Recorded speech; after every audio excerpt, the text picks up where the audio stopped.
محمد وآله وصحبه أجمعين. أشهد أن لا إله إلا الله وحده لا شريك له وأشهد أن محمدا عبده ورسوله. أما بعد. الحمدللہ ہم کئی دنوں سے اس دورے کے اندر طہارت کے سلسلے سے بہت سارے مسائل کے تعلق سے سن رہے ہیں. انشاءاللہ طہارت کے باب کے تعلق سے آج کا آخری درس آپ کے سامنے نجاست کے بیان میں پیش کیا جائے گا. جیسا کہ کئی مرتبہ ذکر کیا گیا آپ کے سامنے کہ کوئی شخص نماز پڑھنا چاہے تو اس کے لیے 3 چیزوں کا پاک ہونا ضروری ہے. اس کا جسم پاک ہو، اس کے کپڑے پاک ہوں، اور وہ جگہ پاک ہو جس جگہ پہ وہ نماز پڑھنا چاہتا ہے. تو آخر کن چیزوں سے پاک رکھنا ہے؟ وہ کون سی چیزیں ہیں جن کی وجہ سے ہمیں ناپاکی کا خطرہ ہے کہ اس چیز کے لگ جانے کی وجہ سے ہمارا جسم یا ہمارا کپڑا یا وہ جگہ ناپاک ہو سکتی ہے. تو ان چیزوں کے جاننے کی ضرورت ہے تاکہ ہم ان چیزوں سے بچیں، یا اگر وہ چیزیں لگ جائیں ہمارے کپڑوں پر، ہمارے جسموں پر، تو ہم پھر فوراً جا کر پاکی حاصل کریں اور اس کو دھوئیں. تو ان چیزوں کے جاننے کی ضرورت ہے جو چیزیں اللہ رب العزت نے ناپاک کی ہیں.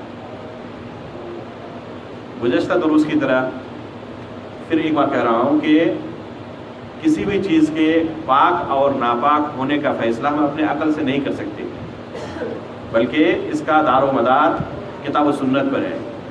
ضابطہ اور معیار اللہ رب العزت کا کلام اور نبی کریم صلی اللہ علیہ وسلم کی سنت ہے. اگر دلائل سے کسی چیز کا ناپاک ہونا ثابت ہے تب وہ ناپاک ہے، اور اگر دلائل سے کسی چیز کا ناپاک ہونا ثابت نہیں ہوتا تو ہم اپنے عقل و قیاس سے کسی چیز کو ناپاک نہیں کہہ سکتے. عقل و قیاس سے کسی چیز کو ناپاک نہیں کہہ سکتے، بلکہ کسی چیز کو ناپاک کہنے کے لیے ہمیں دلیل کی ضرورت ہے. تو سب سے پہلے ہم ان چیزوں کو سنیں گے جو چیزیں کتاب و سنت کے نظریے سے ناپاک ہیں، اور پھر اگر یہ چیزیں کسی کو لاحق ہو جائیں، کسی کے جسم پر، کپڑے پر، جگہ پر لگ جائیں، تو پھر اس سے پاکی حاصل کرنے کا طریقہ کیا ہے. اس لیے کہ تمام نجاستوں سے پاکی حاصل کرنے کا طریقہ الگ الگ ہے، ایک سا نہیں ہے. آپ نے سنا ہوگا، مشہور حدیث ہے کہ اگر کتا کسی کے برتن سے آ کے کھا لے تو کس طرح پاکی حاصل کرنی ہے، اس کو کیسے پاک کرنا ہے؟ 7 مرتبہ اس کو دھلنا ہے، اور پہلی مرتبہ مٹی سے دھلنا ہے. یہ مختلف طریقہ ہے. اگر کوئی دوسری ناپاکی آپ کے کپڑے پر ہے، کسی دوسری جگہ پر ہو، تو اس کے پاک کرنے کا طریقہ مختلف ہے.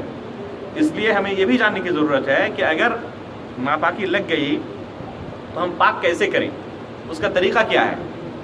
اگر اسی طریقے پر ہم اس کو پاک کریں جو طریقہ اللہ رب العزت نے ہمیں بیان کیا ہے، جو شریعت کے اندر ہمیں طریقہ ملتا ہے، تو تب وہ پاک ہو سکتا ہے. اور اگر اس طریقے پر ہم پاکی حاصل نہ کریں تو پاک نہیں ہوگا، گرچہ اس کو کتنی بہترین صابن سے اور کتنی قیمتی صابن سے اس کو ہم کیوں نہ دھل لیں، وہ پاک نہیں ہو سکتا. اس لیے کہ یہ شرعی مسئلہ ہے اور اس کا حل شریعت سے ہمیں ڈھونڈنا ہے.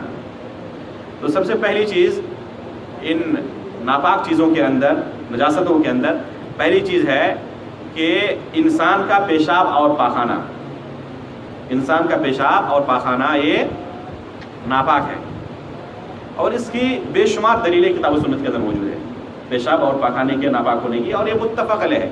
یہاں تک کہ کوئی بھی شخص اپنے آپ کو مسلمان کہتا ہے تو یہ اختلاف نہیں کرے گا اس بات سے کہ پیشاب اور پاخانہ ناپاک ہے.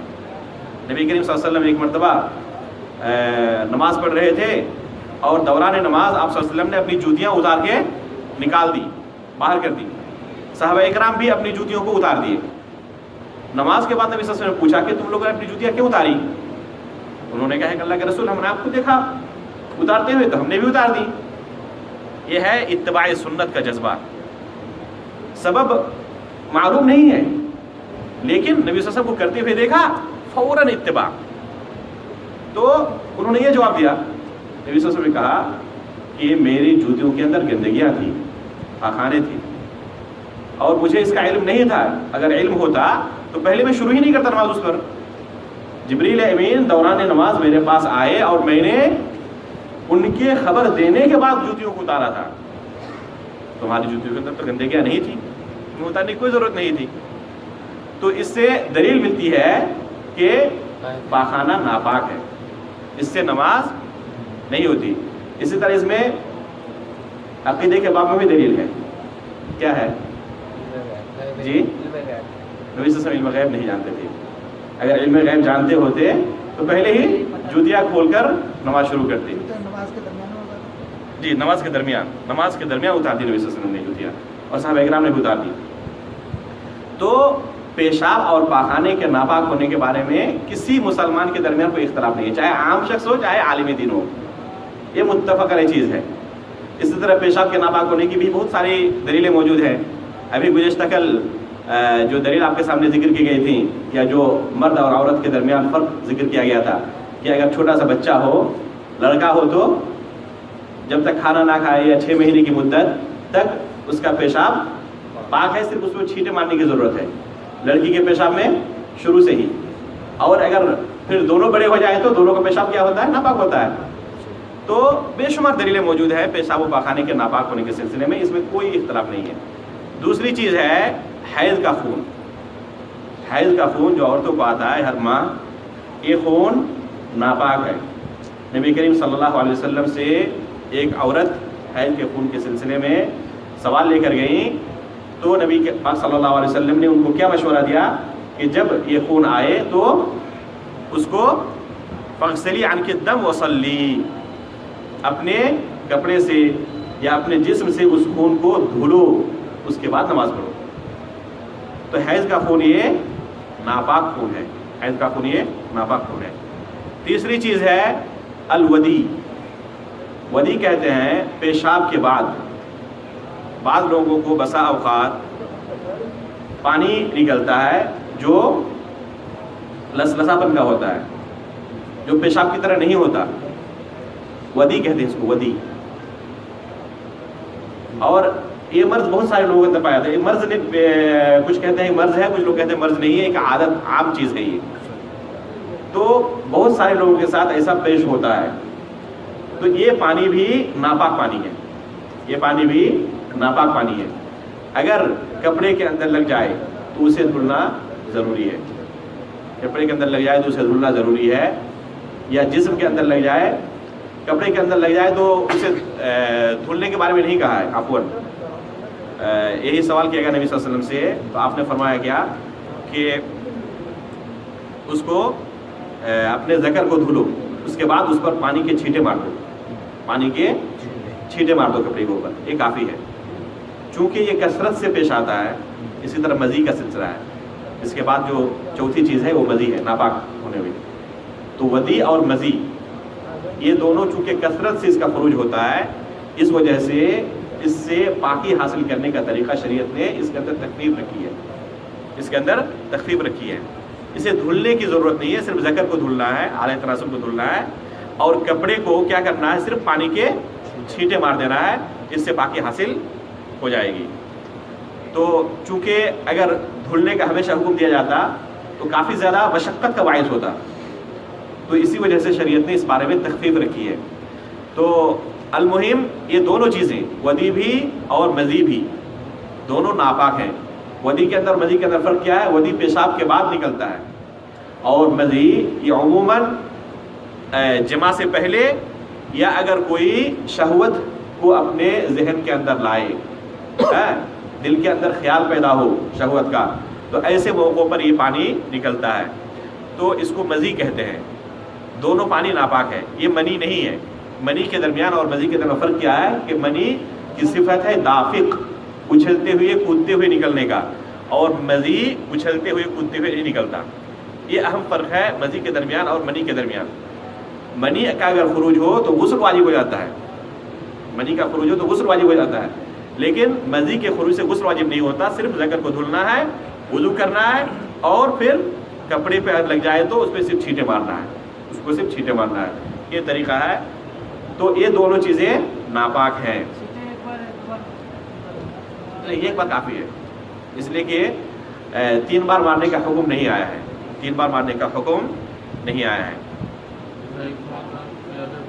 جی یہ اکثر ایسا ہوتا ہے کہ پیشاب کو قطرہ گر گیا جی جی تھوڑی دیر کے بعد، اس کو کیا کریں گے؟ پیشاب کا قطرہ گرنے کا جہاں تک مسئلہ ہے تو یہ دو طرح کے ہوتے ہیں. ایک صحیح آدمی ہے، صحت مند آدمی ہے، اور دوسرا جو بیماری ہے پیشاب کے قطرے آنے کی، جس کو سلس البول کہتے ہیں. پیشاب کے قطرے ٹپکتے رہتے ہیں، کچھ لوگوں کے ساتھ یہ بیماری ہوتی ہے. تو اگر وہ صحت مند آدمی ہے، اس کو یہ بیماری نہیں ہے، اور وضو کرنے کے بعد پیشاب کا قطرہ گر گیا ہے تو اس کا وضو ٹوٹ جائے گا، اور پھر جا کے اسے اچھی طرح پیشاب کو دھلنا ہے، کپڑے سے بھی اور اپنے جسم سے بھی، اور پھر جا کے پھر اس کے بعد وضو بنانا ہے دھلنے کے بعد. یہ اس آدمی کے لیے جو صحت مند ہو. لیکن اگر اس کی بیماری ہے پیشاب کے قطرے ٹپکنے کی، تو شریعت دیکھیے کتنی اللہ رب العزت نے ہمارے لیے آسانیاں پیدا کر دی ہیں. تو اسے رخصت ہے، اگر کوئی شخص بیمار ہے، سلس البول کی بیماری اس کو ہے، بار بار پیشاب کے قطرے ٹپکتے رہتے ہیں، تو اس کے لیے یہ ناقض وضو نہیں ہے، یعنی اس کا وضو باقی رہے گا، اس لیے کہ اس کو ٹپکتے ہی رہتے ہیں. وضو کرے گا اور آ کے نماز پڑھے گا، وضو کرے گا اور نماز پڑھے گا. اس کے درمیان اگر اس کے پیشاب کے قطرے آتے ہیں تو کوئی حرج نہیں ہے، کوئی حرج نہیں ہے ایسے شخص کے ایسا لیے. ہوتا ہے اگر تیز پیشاب آیا اور جاتے جاتے بیٹھتے جی جی معمولی سا ایک جو ہے ایسا لگتا ہے یہ صحت مند آدمی ہے یا بیمار ہے؟ صحت مند صحت آدمی ہے تو اس کے لیے کوئی رخصت نہیں ہے، اس لیے کہ اس کو ہمیشہ ہی پیش نہیں آنے والا، کبھی کبھی ایسا ہو سکتا ہے. اور اگر روزانہ پیش آئے تو اس کا مطلب کہ بیمار ہے. اگر کبھی کبھی پیش آیا ہو تو اس کو دھلنا ضروری ہے، اس کو دھلنا ضروری ہے. بدلنے کا ضرورت نہیں ہے، ایسا ہی دھونے کے بعد ہاں اسے کپڑے کو دھل لے، کپڑے کو بدلنے کی ضرورت نہیں ہے. جہاں پر اس کو لگ رہا ہے کہ پیشاب کے قطرے گرے ہوں گے، یہ گرے ہیں، تو اس جگہ کو صرف دھل لے، پھر اسی پہ نماز پڑھ سکتا ہے، کوئی حرج نہیں ہے. پھر اسی پہ نماز پڑھ سکتا ہے، کوئی حرج نہیں ہے. پانچویں ایک صاحب نے بتایا چھینٹے مارتے نہیں، پیشاب اگر صحت مند آدمی ہے اور پیشاب کے قطرے گرے ہیں تو چھینٹا مارنا کافی نہیں ہے، اسے دھلنا ضروری ہے، اسے دھلنا ضروری ہے. اور آج میں کچھ پہلے نکلوں گا، اس لیے کہ جامعہ کے اندر میری گھنٹیاں ہیں، مجھے پڑھانی ہے، اس لیے 10-15 منٹ مجھے پہلے نکلنا پڑے گا. اور ہو سکتا ہے کہ اس دورے کے اندر میرا یہ آخری دن ہو، اس لیے کہ میرے اختبارات ہیں اور مجھے پڑھانا بھی پڑتا ہے جامعہ میں. تو انشاءاللہ کوئی دوسرے ساتھی آئیں گے اور نماز کے ابواب کو پڑھائیں گے انشاءاللہ. اللہ تعالیٰ تمام لوگوں کے اندر برکت عطا کرے. پانچویں چیز جو ناپاک ہے وہ ہے کوئی مردہ جانور، کوئی مردہ جانور یعنی کوئی ایسا جانور جو اپنے آپ مر گیا ہو، اسے ذبح نہ کیا گیا ہو. جیسے بکری ہے، حلال ہے، اگر آپ نے اس کو ذبح کیا ہے تو وہ پاک ہے. لیکن اگر اپنے آپ مر گئی ہو، کوئی بکری اپنے آپ مر گئی ہو، دیوار اس کے اوپر پڑ جانے کی وجہ سے مر گئی ہو، کسی حادثے سے وفات ہو گئی اس کی، تو وہ جانور ناپاک جانور ہے، وہ جانور پھر ناپاک جانور ہے. اگر آپ کے کپڑے پر، جسم پر وہ جانور لگ جائے تو آپ کو اس کو دھلنا ضروری ہے. اس کی کیا دلیل ہے؟ نبی پاک صلی اللہ علیہ وسلم فرماتے ہیں ایما احاب دبغا فقد طہرا. احاب ایسے چمڑے کو کہتے ہیں جو کسی مردہ جانور سے اکھاڑا گیا ہو، لیا گیا ہو، اسے احاب کہتے ہیں عربی میں. اور جلد کہتے ہیں عام چمڑے کو، اور احاب خاص ہے جلد المیتہ، مردہ جانور کا چمڑا، اس کو احاب کہتے ہیں عربی میں. نبی صلی اللہ علیہ وسلم فرماتے ہیں کہ مردہ جانور کا چمڑا اگر اسے دباغت دے دی جائے تو پاک ہو جاتا ہے. مردہ جانور کا چمڑا اگر اسے دباغت دے دی جائے تو پاک ہو جاتا ہے. پاک ہو جانے یہ کہنا دلیل ہے کہ دباغت سے پہلے کیا تھا؟ وہ ناپاک تھا. پاک ہو جانا یہ دلیل ہے کہ دباغت سے پہلے وہ چمڑا ناپاک تھا. اس لیے کوئی بھی جانور اگر مردہ ہو، اپنے آپ اس کی موت ہو گئی ہو، تو وہ جانور ناپاک ہے، وہ جانور ناپاک ہے اور حرام بھی ہے، سوائے دو جانوروں کے. کیا کیا ہے؟ مچھلی ہے، ٹٹی. مچھلی اور ٹٹی، یہ دو جانور ایسے ہیں جو مردہ بھی حلال ہے اور وہ ناپاک بھی نہیں ہے. ٹٹی ایک چڑیا کی طرح ہوتی ہے،